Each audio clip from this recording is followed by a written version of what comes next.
Alors bonjour à vous, j'espère que vous allez bien.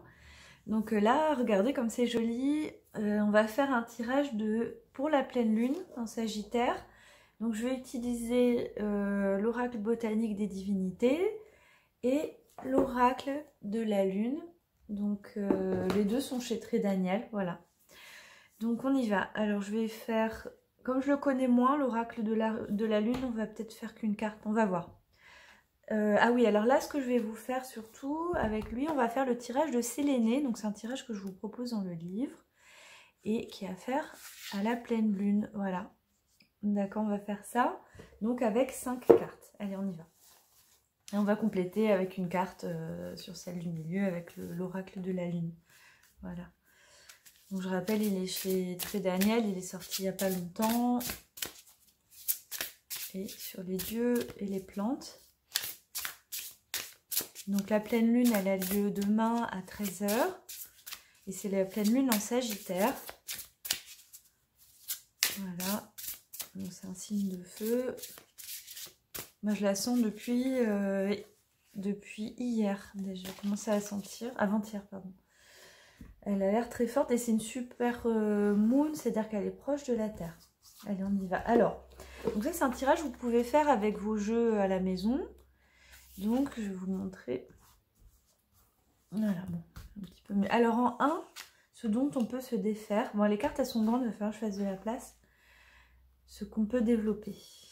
En 2, vous voyez, en 2. En 3, c'est celle-là. En 3, je vais la mettre comme ça. Ensuite, en 4. Et en 5. Il y a du bruit dans le couloir, j'espère que... C'est mon voisin.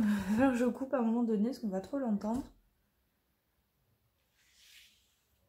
Allez, je coupe et je vous reprends. Voilà, partie 2. Bon, bah ça m'a permis de réaligner les cartes. Voilà. Allez, on y va. Allez, 1, ce dont on peut se défaire. Apollon. 2, ce que l'on peut développer. Culpabilité. 3, ce que l'univers nous offre. Bon, ça va, là, c'est plus facile à lire. 4, ce qui se met en place. Et 5, ce qui est à comprendre. Bon, c'est très joli. On a au moins Aphrodite en centrale. Bon, alors bon, c'est pas mal parce que c'est pas évident. Quand on a des cartes, on va dire négatives, à des endroits qui doivent être positifs, on va dire, dans les lectures, parce que ça vous permet de comprendre. Parce qu'en fait, surtout dans des oracles comme ça, il n'y a pas vraiment négatif de positif, ce sont des histoires, des récits. Donc il faut voilà, ce sont un peu comme... ce sont pas comme des contes, mais voilà, il y a des choses à comprendre. Alors on y va.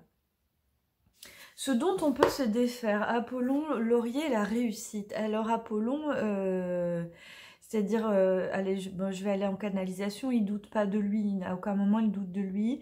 Il a des échecs, c'est quand même particulier parce qu'Apollon, il a quand même pas mal d'échecs, notamment le laurier, c'est une nymphe qui le refuse. Hein. Donc, mais ça l'empêche, il ne doute pas de lui. Moi j'ai l'impression que c'est ça.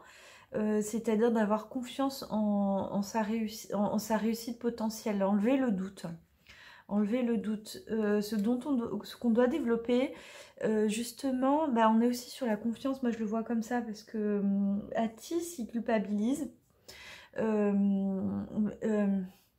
C'est une longue histoire, c'est avec Cybèle. En fait, il a trahi la déesse à qui il a donné sa virginité, puisqu'en fait, il est tombé amoureux d'une nymphe qui a fini en pain, parce que Cybèle n'était pas contente. Donc, on est pareil. Moi, je vois sur quelque chose de développer justement la confiance en soi. Moi, je le vois comme ça. Écoutez, on va faire... je vois comme ça. On va pas avoir trop le temps de lire les histoires, mais... essayez de... On va lire Atis. Quand je sens que ça bug comme ça, c'est que j'ai quelque chose qui manque. Alors, la culpabilité coupe l'être de lui-même. Cette émotion diffère de la responsabilité en cela que l'on peut se sentir coupable sans pour autant être responsable. Et inversement. Vous voyez, il y a aussi ce côté de développer sa responsabilité aussi. Et ne pas être coupé de soi-même. Voilà. Ah voilà, c'est ça. Et le jugement vers soi-même est souvent le plus difficile. Donc il s'agit aussi de voilà, de pas être coupé de soi, d'avoir confiance en soi et de se relier à son ressenti, à soi. Voilà. Là, on ne peut pas se tromper quand on est sur ce chemin-là. Ce que l'univers nous offre, donc là il va avoir confiance avec cette lune aussi en Sagittaire. Hein. Ce que l'univers nous offre, on a transcendé, c'est super. La transcendance, c'est un cadeau. Quand on l'a, la vie est beaucoup plus facile. C'est du recul, mais c'est aussi tirer les enseignements aussi, hein, transcender. Ensuite, 4, ce qui se met en place, bon, bah, la réjouissance, c'est aussi l'abondance, c'est Dionysos, donc il y a quelque chose de très riche là-dedans, dans tous les sens du terme. Pour ça, il y a de l'or et des paillettes d'or au-dessus de lui. Il est là, il est dans l'opulence, la joie, voilà, ce côté-là... fertile, quoi, voilà. Et ce qui est à comprendre, l'amour, bah, la finalité, c'est quand même de s'aimer soi, j'ai envie de dire, de s'aimer soi, mais d'être dans le cœur, en fait, plutôt. Et d'être dans le cœur, d'aimer les autres aussi dans ce sens-là, c'est-à-dire, c'est un amour divin, là, hein, quelque part. Hein. C'est Aphrodite aussi, hein. Bon, je ne vais pas rentrer dans les détails. On va faire un... En tout cas, là, moi, voilà. Déjà, avant de faire la carte bonus, là, ayez confiance en vous et ne vous coupez pas de vous-même parce qu'on peut avoir des culpabilités. Il faut être capable aussi de se pardonner. Pour cela, transcender, voir aussi... On fait toujours ce qu'on peut le mieux avec les éléments qu'on a. Hein. Si vous avez pu faire mieux, vous auriez fait mieux. Donc, il y a aussi ce côté-là d'être...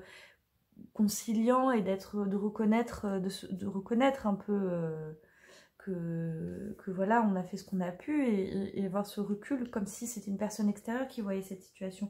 Une fois que vous avez dépassé ça, vous avez plaisir dans la vie et l'amour vient naturellement, quoi. On a une forme là, tout de suite ça ouvre la porte de l'abondance, de la réjouissance, de l'amour, quoi. Hein.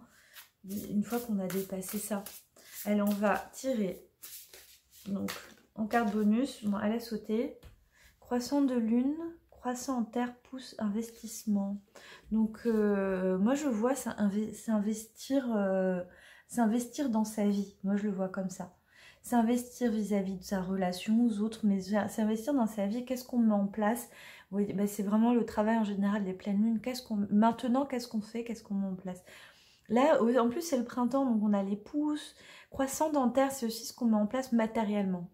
C'est aussi qu'est-ce qu'on va vraiment concrètement faire. Donc, il ne s'agit pas forcément d'acheter, je ne vous dis pas, ça ne veut pas forcément dire acheter une maison. Ou, en terre, c'est-à-dire aussi peut-être se renseigner. Je ne sais pas, vous voulez écrire un livre, publier, se renseigner par rapport aux imprimeurs. C'est aussi ce genre de choses, c'est-à-dire faire des actions concrètes pour ancrer un investissement qui peut être un projet. Voilà, je vous la remontre une dernière fois. Une croissance de lune, donc on est vers un chemin de croissance, de développement. Qu'est-ce qu'on va mettre en terre pour ça? Voilà. Alors j'espère que... Donc voilà, je remonte avec la belle Aphrodite. Voilà, j'espère que ça vous a plu. Et puis voilà, mais je vous dis à bientôt pour une prochaine vidéo.